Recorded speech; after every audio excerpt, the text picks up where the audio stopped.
A federal court has just declared Donald Trump's tariffs to be illegal. An injunction has just issued blocking Donald Trump's ability to impose these tariffs against the world that he did on what he called Liberation Day, which I call Great Recession or Liquidation Day.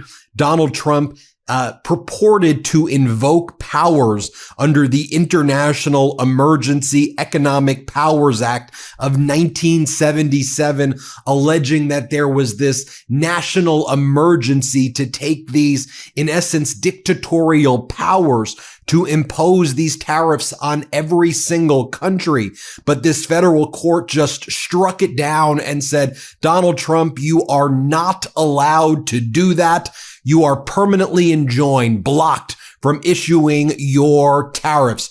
A massive blow to Donald Trump. I want to go through this order with you as only we do here on the MeidasTouch network, not just give you the headline, but really break it down. Which court issued it? What was their analysis? How did they break down what the actual powers are of a president to impose tariff versus the requirement that Congress be the actual body that legislate in this area? Why was Donald Trump violating the law? So let's break it all down. So what was the name of the federal court that issued this order? It's called the United States Court of International Trade. They actually have exclusive jurisdiction over issues regarding, you guessed it, international trade. Interestingly, it is a 3-judge panel, and all 3 of these federal judges all agreed in what's called a per curiam opinion, which means they basically all agreed. They didn't even have to necessarily even sign it, saying that we all agree clearly Donald Trump does not have this power. So let's go through the order and let me explain to you what these judges held. This is disastrous news for Donald Trump and good news for the United States Constitution. So here's the order. The Constitution assigns Congress the exclusive powers to lay and collect taxes, duties, imposts, and excises, and to regulate commerce with foreign nations. And it cites the United States Constitution, Article 1, Section 8, Clauses 1 and 3. The question in the 2 cases before this court is whether the International Emergency Economic Powers Act of 1977, the IEEPA, delegates these powers to the president in the form of authority to impose unlimited tariffs on goods from nearly every country in the world. The court does not read the IEEPA to confer such unbounded authority and sets aside the challenge tariffs imposed thereunder. Now, who was the individual or organizations that filed this?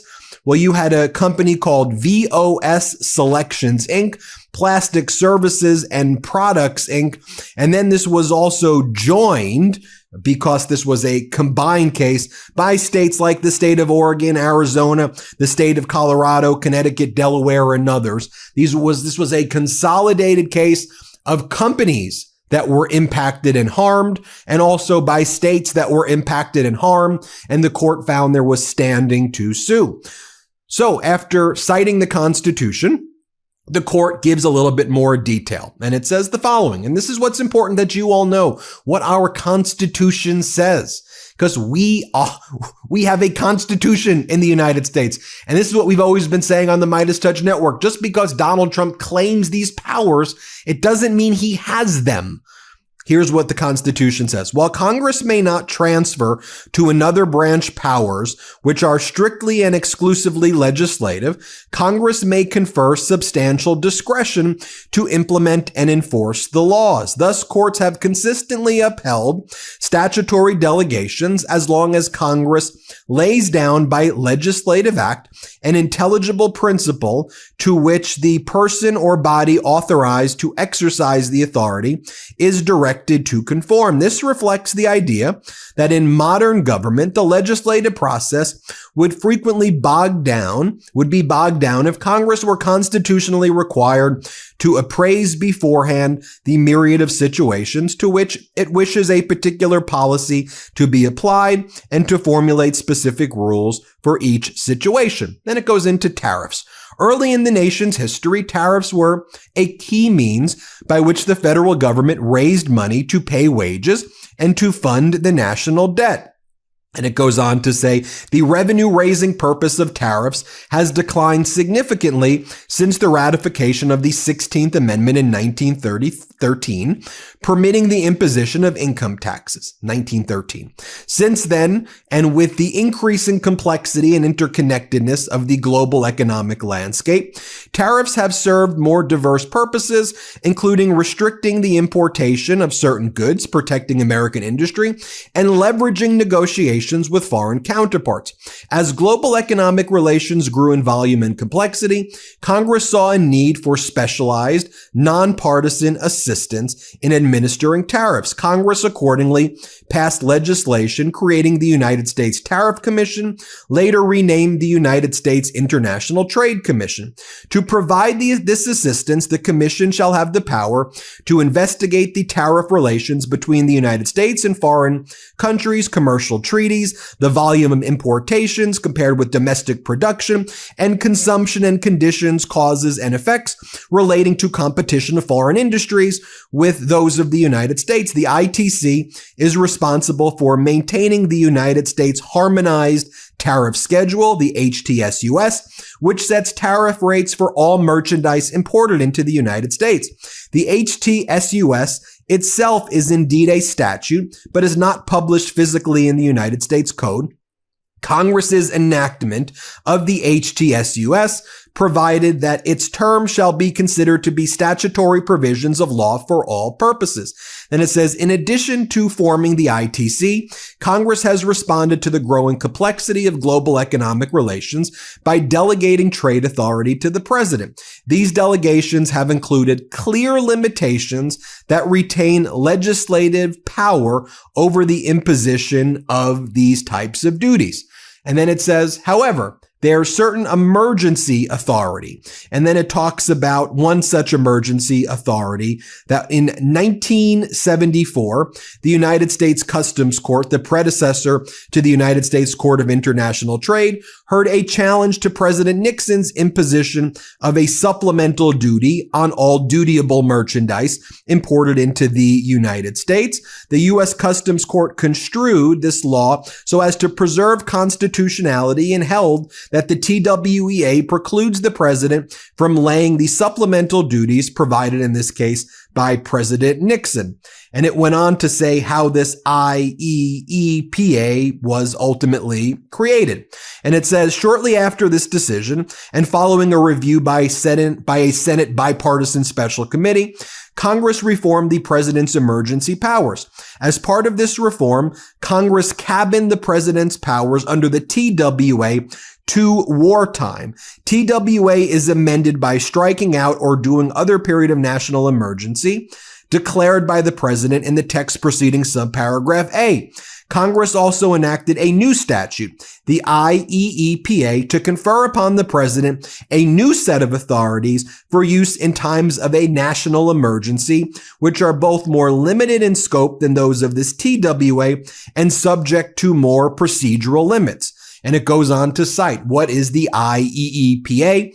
It provides that the president may investigate, regulate, or prohibit any transaction in foreign exchange, transfers of credit payments between by and through, or to any bank institution to the extent that such transfer of payments involve any interest of any foreign country or national thereof, the importing or exporting of currency or securities by any person or with respect to any property subject to the jurisdiction of the United States. B, investigate, block during the pendency of an investigation, regulate, direct and compel, nullify, void, prevent or prohibit any acquisition, holding, withholding, use, transfer, withdrawal, transportation, importation, or exportation of or dealing in or exercising any right, power, or privilege with respect to or transaction involving any property in which any foreign country or national thereof has any interest by any person or with respect to any property subject to the jurisdiction of the United States.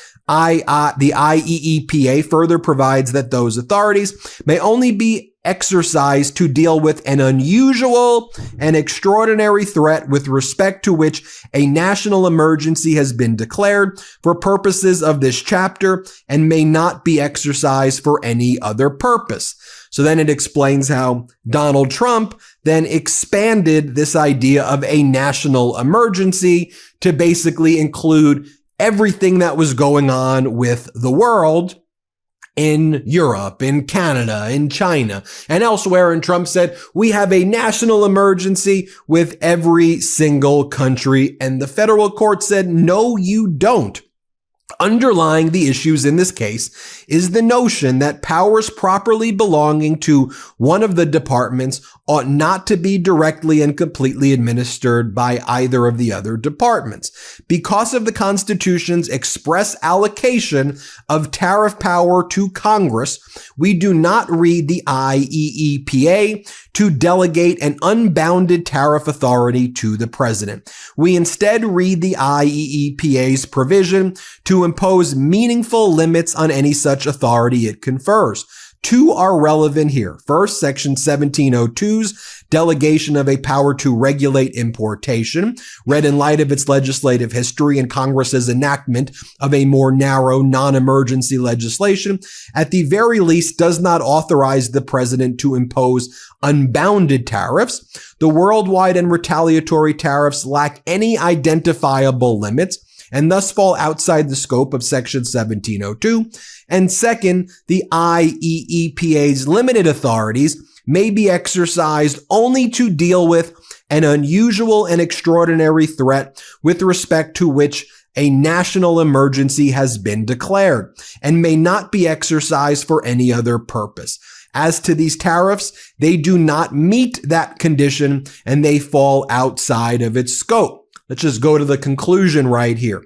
The court holds for the foregoing reasons the IEEPA does not authorize any of the worldwide retaliatory tariffs. The worldwide tariffs exceed any authority granted to Trump by the IEEPA to regulate importation by means of tariffs.